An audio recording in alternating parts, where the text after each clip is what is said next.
جو وہاں پہ متاثرین ہیں ان کو ہم نے ٹینٹس مہیا کیے. جب وہ ٹینٹس میں پہنچ گئے تو پھر ان کو راشن کا، اور شروع میں تو راشن کا اس لیے جو ہے کام نہیں ہوتا کہ ٹینٹس کے اندر ان کو پکانے کے اور جو ہے اس برتنوں کی سہولت ہی موجود نہیں ہوتی.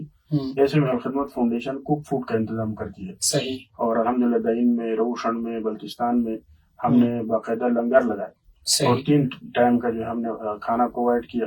اس کے ساتھ ساتھ ان کے جب برتنوں کا اور رہائش کے اندر جو ہے کھانے پکانے کا جب سہولت ان کو میسر آیا تو پھر ہم نے راشن پہ کام شروع کر دیا. ان کو کم سے کم مہینے کا 15 دنوں کا راشن ہم مہیا کریں.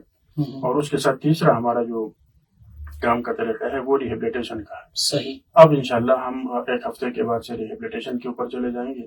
مطلب اب تک ریہیبلیٹیشن کا کام ہوا نہیں ہے؟ وہ شروع میں ممکن نہیں ہوتا، اس لیے کہ ریہیبلیٹیشن کا مطلب یہ ہے کہ ان کو شیلٹر بنا کے دینا ہے، گھر بنا کے دینا ہے، تو اس کے لیے زمین ایلوکیٹ کرنا ہوتا ہے. وہ سرکار کا کام ہے یا مقامی کمیونٹی کا کام ہے کہ وہ کوئی زمین جو ہے وہ، اب مثلا تالیداس میں، روشن میں، حقس میں بعض لوگ ایسے ہیں، بعض نے اکثریت متاثرین کی ایسے جن کا مکمل اثاثہ بہ چکا ہے، نہ ان کے پاس زمین موجود ہے، نہ الٹرنیٹ جو ہے مکان بنانے کی جگہ موجود ہے. تو ایسے لوگوں کے لیے گورنمنٹ جو ہے جگہ مختص کرتی ہے اور اس پہ کام ہو رہا ہے. جو یہ جگہ مختص ہو جائے تو اس کے بعد الخدمت فاؤنڈیشن کا ایک پروگرام ہے تعمیر وطن پروگرام کے نام سے. اس میں ہم پھر گھر بنا کے دیتے ہیں. جس طرح 2022 میں الحمدللہ ہم نے 200 گھر بنا کے دیے گلگت بلتستان متاثرین کے لیے. تو تانگیر سے لے کے نگیر تک اور غزر سے لے کے بلتستان تک مختلف جو ایفیکٹیز گورنمنٹ کی لسٹ کے مطابق ہمارے پاس ان کا نام درج تھے تو ان کو ہم نے بنا کے دیے. اس سال بھی الحمدللہ ہماری یہ پروگرام جو ہے پروسیس میں ہے، اور بلکہ دہین میں ایک مکان کا کام جو ہے کل پرسوں سے ہم شروع کرنے والے ہیں. مساجد جو بہ چکی تھی ان مساجد 3 مساجد ہم غزر میں ابھی کل پرسوں سے بنانا شروع کر دیں گے. تو صرف ایک ایشو اس میں آ رہا ہے کہ وہ زمین جو ہے وہ سیلاب کے ضد میں آ چکا ہے، تو آئندہ بھی سیلاب وہاں آ سکتا ہے، گزرگاہ بن چکی ہے. تو اس کو متبادل جگہ کے انتظام میں تھوڑے سے مسائل ہیں. وہ عوامی کمیونٹی، علاقائی کمیونٹی جو یہ جگہ طے کرے گی، ہم وہاں پہ انشاءاللہ تعمیرات کا. مولانا صاحب یہ بتائے گا کہ ریلیف کیمپ اور ریسکیو آپریشن میں کن مشکلات کا سامنا ہے؟ سب سے پہلے تو سڑک. کل میں جو یاسین چلا گیا، میں خود گاڑی ڈرائیو کر رہا تھا، ڈرائیور کو چھوڑا بھی نہیں. تو یا تو 4x4 گاڑی جاتی ہے، جیپ جا سکتی ہے اور ٹریکٹر جا سکتا ہے اس روڈ پہ. عام گاڑیوں کا سفر جو ہے وہاں انتہائی رسکی ہے. انتہائی رسکی ہے. میں آپ کے وساطت سے عوام سے بھی کہوں گا کہ بعض لوگ جو ہے وہ ایسے ہی سیر سپاٹے کے لیے دیکھنے کے لیے بھی جاتے ہیں، تو فضول میں جو ہے وہ اس سڑک پہ سفر نہ کریں. حادثے کا بہت زیادہ امکان ہے. دوسرا، اس سڑک پہ رش ہو تو ریسکیو کے کام یا ریلیف کے کام کرنے والے جو ہے سرکاری جو ویکلز ہیں یا جو ہے اداروں کے ویکلز ہیں وہ اوپر پھنس جاتے ہیں. کراسنگ کی جگہ موجود نہیں ہے تو وہاں ٹریفک جام کا بھی ایک صورتحال ہے. وہاں ریورس کا گاڑی پیچھے لے جانے کی بھی صورتحال بعض جگہوں میں نہیں ہے. تو اس لیے عام عوام جو ہے وہاں پہ سفر فی الحال نہ کریں، انتہائی ضرورت کے تحت سفر کریں. اچھا، اس بیچ میں ایک پوائنٹ کی بات جو کل میں نے دیکھی وہ میں آپ کے سامنے رکھنا چاہوں گا. ہم روشن سے اوپر چڑھے پہاڑ پہ، وہ تنگ راستے سے آگے جا رہے تھے. کافی آگے جا کے نیچے ایک بستی ہے، اس سے اوپر چھوٹے بچوں نے کولر میں پانی رکھا ہوا تھا، سیب رکھے ہوئے تھے، انگور رکھے ہوئے تھے، اور جو پیدل آنے والے لوگ ہیں ان کو وہ فری پانی پلاتے تھے، فری پھل پیش کر رہے تھے. چھوٹے چھوٹے بچے تھے اسکول کے. ماشاءاللہ. تو یہ چیز دیکھ کے وہ خود افیکٹیز میں سے ہیں، وہ خود جو متاثرین میں سے ہیں. ان کے لیے راستہ موجود نہیں ہے، راشن کا انتظام نہیں ہے، زمینیں بہ چکی ہیں، اور وہ بچے جو سب کچھ گنوا بیٹھے ہیں. سب کچھ گنوا بیٹھے ہیں. اور وہ بچے اسکول کے بچے 5th کے 7th کے. تو ان سے ہم نے بات بھی کی، شاباشی بھی دی، حوصلہ افزائی بھی کی. تو یہ بہت خوبصورت ایک پیغام ہمیں غزہ کے ساتھ ملا. تو اس جذبے کی ضرورت ہے. تو یہ ٹائم جو ہے اس جذبے کے اظہار کا ٹائم ہے. ہم اس جذبے کے ساتھ اپنے بھائیوں کا سہارا دیں. مولانا صاحب، الخدمت فاؤنڈیشن جو ہے وہ حکومتی اداروں اور دیگر NGOs کے ساتھ کس طرح تعاون کرتی ہے؟ اس حوالے سے ہماری واضح پالیسی ہے کہ بعض اداروں کے ساتھ MOU کے تحت چلتے ہیں. باقاعدہ جو ہے ہمارا جو ہے ایگریمنٹ ہوتا ہے، MOU ہوتا ہے. جیسے ابھی سوشل ویلفیئر کے ساتھ ہمارا MOU ہے کہ وہ ٹرانسپورٹیشن ہمیں دیتے ہیں، ہم ویل چیئر دیتے ہیں. پہلے سوشل ویلفیئر جو ہے 100-200 ویل چیئر دے پا رہا ہوتا تھا. پورے سال اب ہزاروں کی تعداد پہنچی ہے. ہم ان کو فری ویل چیئر جو ہے پرووائڈ کرتے ہیں اور وہ جو ہے اس ویل چیئر کو پہنچانے کا کام کرتے ہیں. تو اس طرح ہم مل کے جو ہے جو بہم معذوری والے افراد ہیں ان تک پہنچتے ہیں. اسی طرح دیگر اداروں کے ساتھ KIU کے ساتھ ہمارا ایک MOU ہے کہ ہم اسکالرشپس دے رہے ہیں ان کو اور وہاں کے بچوں کو. تو یہ ایک طریقہ کار ہے. دوسرا جو ہے ڈیزاسٹر کے اندر پھر ہم ان سے جو ہے معلومات ہماری شیئر ہوتی ہے فوری. اسی طرح جی بی ڈی ایم اے ہے، ان کے ساتھ مل کے بہت دفعہ جو ہے جی بی ڈی ایم اے نے اپنے ٹرانسپورٹیشن میں بھی ہم نے ٹینس دیے، اس طرح مل جل کے کام کر رہے ہیں. ابھی الحمدللہ آج ایک hand in taking G B D M A کے 27 بھی ہے. ہمارے کو جو ہے سامان 32 ٹن سامان ہمارا آیا ہوا ہے. جو این ڈی ایم اے نے الخدمت فاؤنڈیشن کو اپروچ کیا تھا، الخدمت فاؤنڈیشن پاکستان، تو انہوں نے جو ہے ایک سامان کی بڑی کھیپ گلگت بلتستان بھیجی ہے. آج انشاءاللہ ہینڈنگ ٹیکنگ کر کے ہم G B D M O کو وہ سامان حوالہ کریں. صحیح، اوکے. اور یہ بھی بتائے گا کہ عوام الخدمت فاؤنڈیشن کے ساتھ کس طرح مطلب تعاون کر سکتے ہیں عوام کے لوگ؟ جی، یہ الخدمت فاؤنڈیشن یا دیگر رفاہی اداروں کے ساتھ عوام کا جڑنا، ان کا جو ہے ساتھ دینا، ان کی حوصلہ افزائی کرنا، اور مالی طور پر بھی ان اداروں کے ساتھ جناب شانہ بشانہ کھڑا ہونا، یہ اس علاقے کی ترقی کے لیے یا علاقے کے فلاح و بہبود کے لیے بھی بہت ضروری ہے. وہ اس طرح کی ہم رضاکار دیتے ہیں. الحمدللہ بلا مبالغہ گلگت بلتستان میں ہمارے ہزاروں رضاکار موجود ہیں، اور ہم نے سینکڑوں رضاکاروں کو ٹریننگ بھی دی ہے. 1122 لاہور سے جو ہے وہاں ٹرینرز آئے، اور گلگت بلتستان میں گلگت کے اندر انہوں نے پچھلے سال بھی ٹریننگ دی، اس سال بھی انشاءاللہ ہم ٹریننگز کروائیں گے. تو اس طرح ہمارے رضاکار موجود ہیں، ہم کوئک رسپانس کر سکتے ہیں. یہ حکومت کی بس کی بات نہیں ہے کہ فی الفور جناب علی وہ جہاں بھی سیلاب آ جائے وہاں فی الفور پہنچے اور جو ہے وہ ضروری اقدامات کرے. اس کے لیے ضروری ہے کہ فلاحی تنظیمیں کھڑے ہوں، رضاکار کھڑے ہوں، حکومت کے شانہ بشانہ کھڑے ہوں اس سخت حالات میں، اور جو ادارے ہیں ان کے ساتھ کھڑے ہو کے وہ کام کریں. تو عوام کو بھی چاہیے کہ ایسی سچویشن کے اندر جو ہے وہ اپنی سیاست کو بھی ذرا سائڈ پہ رکھیں، اپنے اختلافات کو بھی سائڈ میں رکھ کے وہ حکومت کے جو ادارے ہیں ان کا بھی ساتھ دیں، اور فلاحی اداروں کے بھی ساتھ کھڑے ہو جائیں، مالی طور پر بھی کھڑے ہوں، اور ان اداروں کو آپ پریفر کریں جن پہ آپ کا اعتماد ہے. آپ کا جو ہے دیا ہوا جو عطیہ ہے، آپ کی جو آپ کا صدقہ ہے، وہ ضرورت مند تک بہترین انداز میں پہنچے. تو ایسے ادارے الحمدللہ الخدمت کی شکل میں، دیگر اداروں کی شکل میں موجود ہیں. تو مالی تعاون بھی اس وقت ہمارے لوگ کر سکتے ہیں، اور بالکل اعتماد کے ساتھ الخدمت فاؤنڈیشن کو جو امانتیں دی جائیں گی اس کا آپ بعد میں حساب بھی لے سکتے ہیں. بات سے مراد یہ 10 سال کے بعد بھی آ کے آپ حساب لے سکتے ہیں کہ آپ کا دیا ہوا عطیہ کہاں پہ اور کیسے خرچ ہوا. ٹھیک ہے. ہم نے سنا تھا کہ آپ آج صبح 4 بجے میرے خیال میں 3-4 بجے پہنچے، 2 بجے میرے خیال میں پہنچے ہیں، رات کے 2 بجے پہنچے ہیں گلگت. کہاں سے آ رہے تھے؟ اس حوالے سے بھی بتائیے گا. یہ ہوا یہ کہ یہ جو تالے داس کا روشن کا جو حادثہ ہے، اس سے پہلے یاسین میں جو ہے وہ ڈیزاسٹر ہوا تھا، سیلاب آئے تھے اور بہت افیکٹس بھی ہوئے. کل جہاں میں گیا تھا وہاں تو 12 گھروں کی چھتوں کے اوپر ہم کھڑے رہے. سیلابی ریلے کے نیچے گھر موجود تھے، وہ گھر موجود کیا تھے، وہ تو ملیامٹ ہو گئے ہیں، پورے بستی تھی. تو وہاں پہ بیٹھ کے وہاں مٹی ہے اور جو ہے پہاڑی تودے جو ہے سیلابی تودے گرے ہوئے. تو وہ لوگ جو ہے 14 اگست سے لے کے آج تک انتظار میں تھے کہ کوئی مدد کو پہنچے. وہاں موجود جو ہے دیگر کچھ فلاحی تنظیمیں اور ڈیزاسٹر کے جو ادارے ہیں ان کے پاس جو موجود چیزیں تھیں وہ تو تھیں. اس کے بعد جو ہے یہ ہوا کہ تالی داس والا واقعہ ہوا اور راستہ بند ہو گیا. تو کل پرسوں ہمیں پتہ چلا کہ راستہ کھل گیا. تو کل پہلی فرصت میں الحمدللہ ہم صبح کل 6 بجے نکلے یہاں سے، اور تقریباً 4-5 بجے ہم وہاں پہنچے. تو جو سامان تھا ہمارا تھوڑا لیٹ آیا، وہ تقریباً 6:30 بجے ادھر پہنچا. صحیح. وہاں کی صورتحال کے حوالے سے بتائے گا مولانا صاحب. ظاہر ہے کئی گھر اجڑ گئے ہیں، تو ان کے کیا تاثرات تھے اور ان لوگوں کا کیا کہنا تھا؟ اس حوالے سے میں ایک منظر جو میں نے کل یاسین میں دیکھا وہ یہ تھا کہ فروٹ کی دکانیں بالکل خالی ہیں، سبزی کی دکانیں بالکل خالی ہیں، اور پیٹرول کی قیمت 430 سے اوپر چلی گئی تھی. ابھی حکومت نے کھینچ کھانچ کے جو ہے وہ 350-320 تک لے کے آئے. 1 لیٹر پیٹرول کا. اس مرغی کل وہاں پہ نہیں ملی. تو کاروبار بالکل ختم ہے، لوگوں کی عام ضروریات وہاں موجود نہیں ہے عام درخت کی وجہ سے. تو یہ تو میں سمجھتا ہوں کہ اس ڈیزاسٹر کی وجہ سے پورا یاسین جو متاثر ہے. ڈائریکٹلی جو متاثر ہوئے وہ بھی 50-60 سے زیادہ گھرانے ایسے جو ملیامٹ ہو چکے ہیں، جو درکت میں ہیں. اچھا، اس طرح جو ہے آگے مختلف نام ہیں جگہوں کے، تھوئی میں ہے، تاؤس میں وہ جو چشمہ ایک علاقہ ہے وہاں پہ دیدارگاہ کے ساتھ وہ ختم ہو چکا ہے. سکول وہاں پہ ختم ہو چکے ہیں، وہ بالکل جو ہے سیلاب کی ضد میں آئے ہوئے ہیں.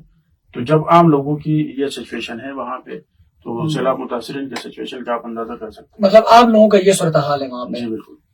تو جہاں تک بات کریں کہ مصنوعی جھیل، ہر کسی کی زبان پہ آج کل یہی چلتا ہے کہ چل رہا ہے، بلکہ کہ روشن نے مصنوعی جھیل اختیار کر چکی ہے. ان کیس اگر پھٹ جائے تو گلگت شہر کے لیے خطرہ ہے. گلگت کے دریائے گلگت کے ساتھ جتنی آبادی بستی ہے ان کے لیے بڑا خطرہ ہے. تو آپ ظاہر ہے وہاں ہو کے آئے ہیں, ابھی بھی میرے خیال میں ایکٹیویٹیز آپ لوگوں کی وہاں پہ جاری ہے, تو کیا سمجھتے ہیں آپ لوگوں نے؟ اوور ویو تو آپ لوگوں نے کیا ہوگا, اس اوور ویو بھی کیا ہے. میں خود جو ہے اس جگہ میں 3 دن 4 دن پہلے گیا, میں نے دیکھا جہاں سے دریا جو ہے وہ ٹوٹتا ہے اور جو بند بنا ہوا ہے, مصنوعی تو نہیں کہہ سکتے, حادثاتی جھیل کہہ سکتے. تو وہاں خود میں نے وزٹ کیا, میں نے چیک کیا, دریا کے ٹوٹنے کا کوئی امکان نہیں ہے. اچھا جی, اوپر سے جو ملبہ آیا ہوا ہے اس میں جو مٹی پڑی ہوئی تھی, وہ مٹی دریا جو ہے کہ پانی نے مٹی کو بہایا, نیچے بولڈرز پڑے ہوئے ہیں, پتھر پڑے ہوئے ہیں, تو وہ تو اپنی جگہ سے نہیں ہلیں گے. جس پتھر نے یا جس مٹی نے ہلنا تھا وہ ہلا, جس پانی نے ٹوٹنا تھا ٹوٹا. باقی جو پانی وہ سردیوں کے اندر جو ہے 10-12 فٹ نیچے کر کے سپل وے ایک بنایا جا سکتا ہے. فی الحال گنجائش اس لیے نہیں کہ ابھی چھیڑ چھاڑ کریں گے, زمین کے نیچے دلدل موجود ہے, جو ملبہ آیا ہوا ہے اس کے نیچے جو ہے دلدل موجود ہے, مٹی موجود ہے, پانی موجود ہے, وہ ہلتی ہے زمین جب آپ زور سے پاؤں مارتے ہیں. ابھی چھڑیں گے تو ہو سکتا ہے وہ جھیل جو ہے اس کے وزن سے وہ پھر کھسکنا شروع ہو جائے, ایک دم پانی آ جائے.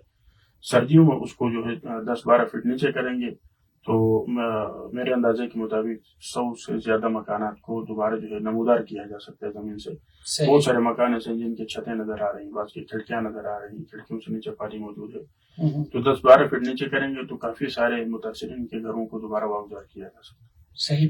مولانا صاحب یہ بتائے گا کہ مزید کیا بہتری مطلب کیا کیا جا سکتا ہے؟ میرا مراد ہے کہ مزید حکومت کی جانب سے بھی, فلاحی تنظیمیں بھی ماشاءاللہ سے بھی وہاں پہ پیش ہیں, مزید ان لوگوں کے لیے کیا اقدامات کرنے کی اس وقت ضرورت ہے؟ جی, سب سے پہلے تو یہ ہے کہ ہمیں ڈسپلن ہو کے اور تمام اداروں کو اور حکومت کو ایک سمت میں ہو کے کام کی ضرورت ہے. ہم منتشر کام کرتے ہیں, جیسے بہت سارے فلاحی ادارے ہیں وہ چاول لے کے جا رہے ہوتے ہیں اور چاول ہی چاول ہوتا ہے, بعض آٹا لے کے جاتے تو آٹا ہی آٹا ہوتا ہے. سب سے پہلی بات یہ ہے کہ متاثرین کی ضروریات کو دیکھا جائے. تو اس میں پھر مس کمیونیکیشن کا بھی پھر بڑا گیپ آیا. جی, مس کمیونیکیشن تو ہے, بالکل ہے. اس لیے کہ تمام اداروں کا ابھی سینکڑوں ادارے ہیں, درد مند لوگ ہیں سارے, اللہ قبول کرے.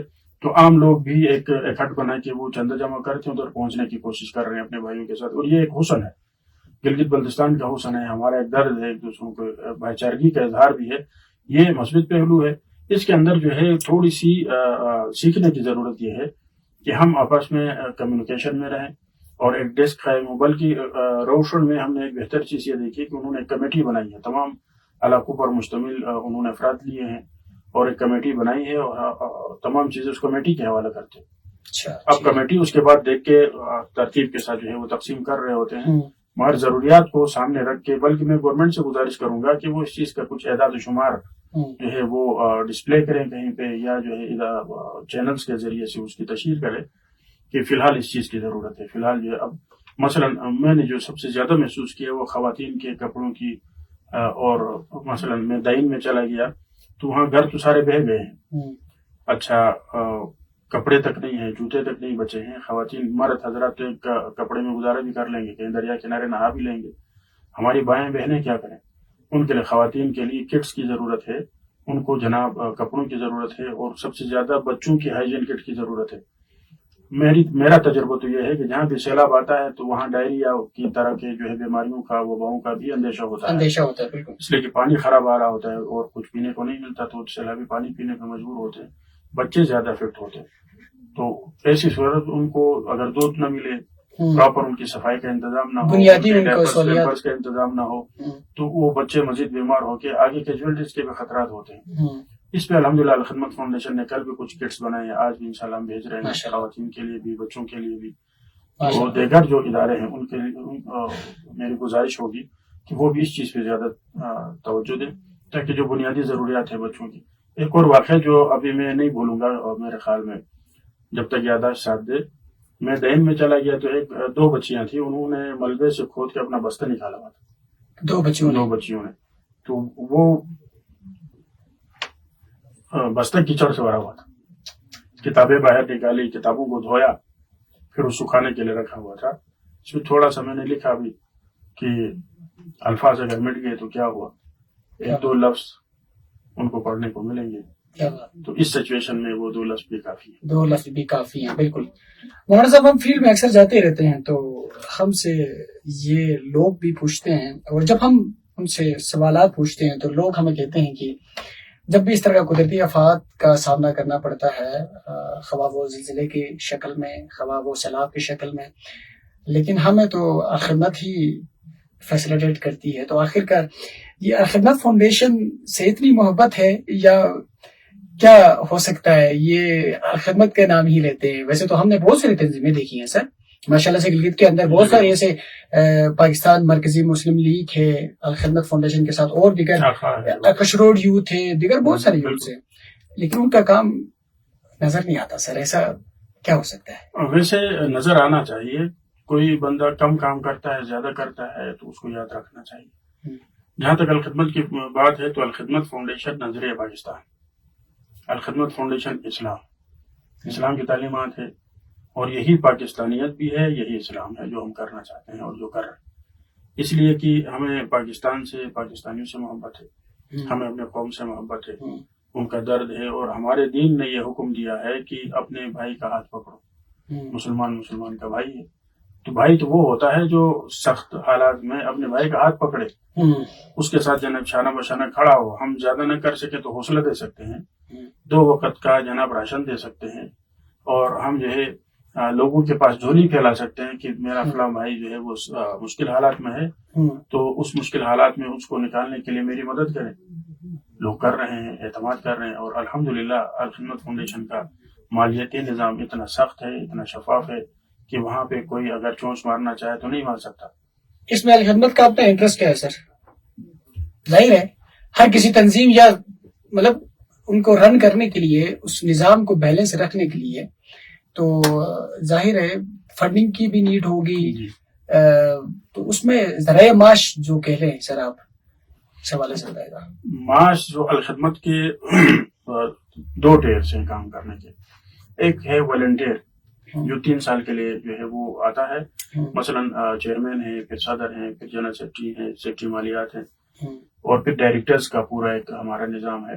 ہمارے 8 ابھی 9واں شعبہ بھی ہمارا الحمدللہ شروع ہوا آغوش الخدمت کے نام سے.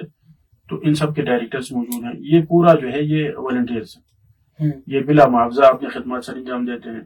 پھر مینجمنٹ کے لیے آپ کو پتا ہے کہ اس کے لیے ہمیں ٹیکنیکل سٹاف چاہیے ہوتا ہے، پروفیشنل سٹاف چاہیے ہوتا ہے. تو وہ والنٹیئرز ممکن نہیں ہے کہ والنٹیئرز پر مشتمل ایک پورا نظام موجود ہو. تو اس کے لیے جو ہے پھر ہم پیڈ ملازمین رکھتے ہیں.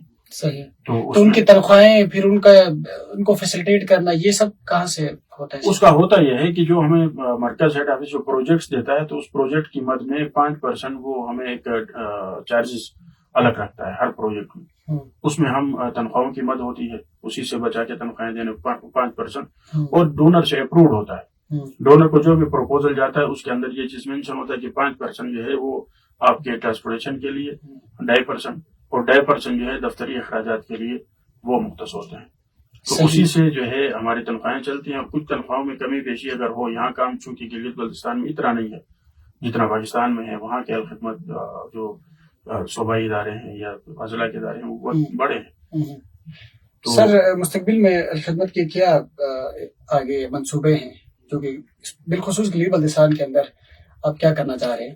ہمارا عمومی جو کام الخدمت فاؤنڈیشن کا اب تک جو چل رہا تھا یا چل رہا ہے وہ یہ ہے کہ ہم ریلیف ایکٹیویٹیز پہ زیادہ ہم نے فوکس کیا. ڈیزاسٹر میں تو یہ چلتا رہے گا. ڈیزاسٹر سے ہٹ کے میں یہ چاہتا ہوں کہ ہم ریلیف سے آگے بڑھ کے اداروں کی طرف چلے جائیں. ہم جو پروجیکٹس لے کے آ جائیں. مثلا ہم نے بڑو قابل پروجیکٹ اب لانچ کرنے جا رہے ہیں، جس کے اندر بلا معاوضہ ہزاروں بچوں کو IT سکلز دیں گے، اور ان کو جو ہے اس میدان کے اندر جو ہے ہنرمند بنا کے روزگار کی طرف لے کے جائیں گے. جیسا کراچی میں، لاہور میں، پشاور میں، پاکستان کے بڑے شہروں میں یہ کامیابی کے ساتھ چل رہا ہے. تو گلگت بلتستان میں بھی یہ عنقریب لانچ ہونے جا رہا ہے. منظوری آ گئی ہے، اس کا مینیجر اپوائنٹ ہوا ہے.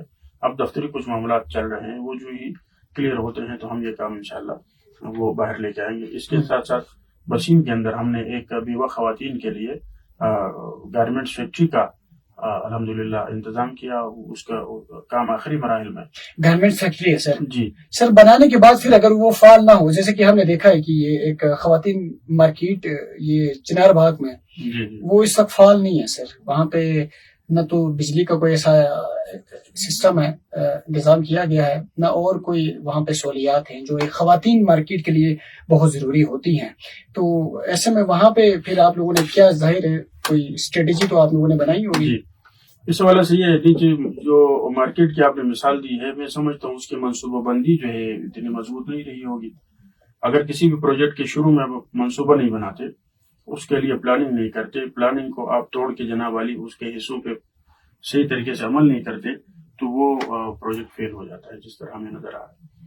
اب اس میں کیا وجوہات رہی اور وجوہات بھی ہو سکتی ہیں. جہاں تک ہمارا تعلق ہے، ہم ایک پروپوزل ڈیزائن کرتے ہیں اور اس پروپوزل کو 3 سال تک ہم آگے لے کے جاتے ہیں کہ 3 سال کے اندر ہم نے یہ کام کر رہے ہیں. تو وہ جو ہم نے پروجیکٹ لانچ کیا ہے، اس کے اندر سب سے پہلے تو یہ ہے کہ ہم نے بیوہ خواتین کو سکھانا ہے، ڈیزائننگ سکھانی ہے، بیگ بنانا سکھانا ہے، دیگر چیزیں بنانی سکھانی ہے.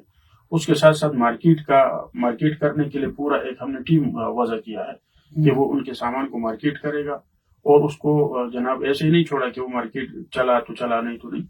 وہ پروفیشنلز پہ مبنی ایک مارکیٹنگ ٹیم ہوگی جو اس کے پروڈکٹ کو مارکیٹ کرے گی. جیسے ہم اسکول کی ورزیاں بنوائیں ان سے، اسی طرح بچیوں کی فراق بنوائیں، تو ڈیزائننگ کو آلریڈی ہم سکھا چکے ہوں گے. تو جو خاتون وہاں پہ صحیح سیکھے گی تو اس کے گھر میں بھی اگر سیٹ اپ وہ لگانا چاہتے ہیں، ہم لگا کے دے کے اس کو وہاں سے فارغ کریں گے، دوسرے خاتون کو وہاں پہ انٹر کریں گے. اب اس وقت کوئی اس طرح کے پروجیکٹس اس وقت رن ہے آپ لوگوں کے، جو ایسے مستحقین ہیں یا مساکین ہیں یا ضرورت مند لوگ جو چاہتے ہیں کہ وہ خود کفیل ہوں، وہ کام کرنا چاہتے ہوں، کچھ ارن کرنا چاہتے ہیں، ایسے لوگوں کے لیے کچھ آپ لوگوں کے پاس ایسے پروجیکٹس یا ایسے لوگ آپ لوگوں کے پاس آنا چاہتے ہیں، کام کرنا چاہتے ہیں، تو انہوں نے سب بتائے گا. اس حوالے سے ایک گزارش تو یہ ہے کہ ہم یہ بالکل اوپن نہیں رکھ سکتے اس چیز کو. اگر بالکل اوپن کر کے عوام کو دعوت دیں کہ آئیں جی ہم سے استفادہ حاصل کریں، تو ممکن نہیں ہے کہ ہم تمام عوام کو جو درخواستیں ہم کو اکوموڈیٹ کر سکے. ہم نے اس کے لیے ابتدائی اگلا عمل بنایا کہ ہم بیوہ خواتین کے لیے کریں جن کے گھر میں آمدنی کے ذرائع موجود نہیں ہیں، بچے چھوٹے ہیں. تو الحمدللہ اس سال ہی میں نے اپنے ہاتھوں سے 24 دکانوں کا افتتاح کیا ہے، جو گھروں میں ہم نے بیوہ خواتین کو بنا کے دیے، بونجی سے لے کے جو ہے گلگت تک. تو مزید اس کو ہم آگے بڑھا رہے ہیں. تو اس میں بہت سارے سکسیس سٹوریز موجود. سلائی کڑھائی کا بھی کوئی نہیں، اس میں مختلف طرح کے، مثلا ہمارے پاس کوئی 600 پلس بیوہ خواتین رجسٹرڈ ہیں جن کے بچوں کو ہم ماہانہ اسکالرشپ دے رہے ہیں. صحیح. تعلیم کے 1200 بچوں کو الحمدللہ ہم ماہانہ تعلیمی اسکالرشپ دیتے ہیں، اور وہ پیسے اس کے ماں کے اکاؤنٹ میں جاتے ہیں ڈائریکٹ منتھلی. تو اس سے بچے کی تعلیم جو ہے وہ ہو رہی ہے. اس کے چیک اینڈ بیلنس کا پورا ایک سلسلہ ہے کہ بچہ پڑھتا ہے نہیں پڑھتا. پھر اس کی ماں کی صورتحال ہماری نظروں میں آتی ہے کہ اس کی جو ہے فائنینشیل صورتحال وہ نہیں ہے، تو بس مائیں وہ اسکالرشپ کے پیسے بھی گھر میں استعمال کر رہی ہوتی ہیں. تو بہت سارے کیس ایسے آئے کہ بچے اسکول نہیں جا رہے تھے، اسکول سے ڈراپ ہوئے تھے. اس کی ہم نے جب تحقیقات کی، پتہ چلا کہ جناب وہ جو 3 بچے کے رجسٹر ہیں بیوہ خاتون کے، تو 15,000 روپے ان کو منتھلی ملتے. اس 15,000 سے وہ گھر چلانے کی کوشش کر رہی تھی، جبکہ یہ پیسے ہم دے رہے تھے ان کو تعلیم کے لیے بچوں کے. یہ جب کیسے سامنے آئے تو پھر ہم نے درجہ بندی کی خواتین کی کہ سب سے بالکل ہی جو ہے کمزور خواتین کا ایک ہم نے لسٹ بنایا، اس سے ذرا اوپر لیول کے، پھر اوپر لیول کے. تو پھر نیچے سے ہم نے شروع کیا کہ جو سب سے زیادہ ڈیزرونگ خاتون ہے، بیوہ خاتون ہے، تو اس کو جناب گھر پہ ہم نے جا کے اسے انٹرویو لیا کہ آپ کون سا کام کر سکتی ہیں. اگر وہ سلائی کڑھائی اور بنائی کا کام جانتی ہے تو اس کو بوتیک سینٹر بنا کے ہم نے دیا. اگر وہ نہیں جانتی اور اس طرح کوئی ہنر اس کے پاس موجود نہیں ہے، اور کوئی بچہ اس کا بڑا ہے، بڑا سے مراد یہ کہ کوئی کاروبار سنبھالنے کا ہے، تو اس کے گھر کے ساتھ ہم نے دکان بنا کے اس کو دیا. اسٹیشنری کی دکانیں بھی ہم نے بنا کے دی ہیں. اسی طرح گھروں کے اندر جو کاسمیٹکس اور گارمنٹس مکس ایک دکان ہوتی ہے خواتین کی، وہ بنا کے ہم نے دی. تو یہ ہم نے ان سے انٹرویو کے بعد یہ کاروبار ڈیزائن کیا. اور اس کے بعد ان کے ساتھ ایک ایگریمنٹ یہ ہوا کہ آپ 2 سال تک یہ کاروبار چلائیں گے. تھوڑا سا بونڈ رکھنے کے لیے جو ہے کچھ شرائط پہ ہم نے کاروباروں کو بنا کے دیا. ریٹرن کچھ بھی نہیں ہے. الخدمت فاؤنڈیشن نے یہ اس کو جو کاروبار دیا وہ قرضے میں نہیں دیا.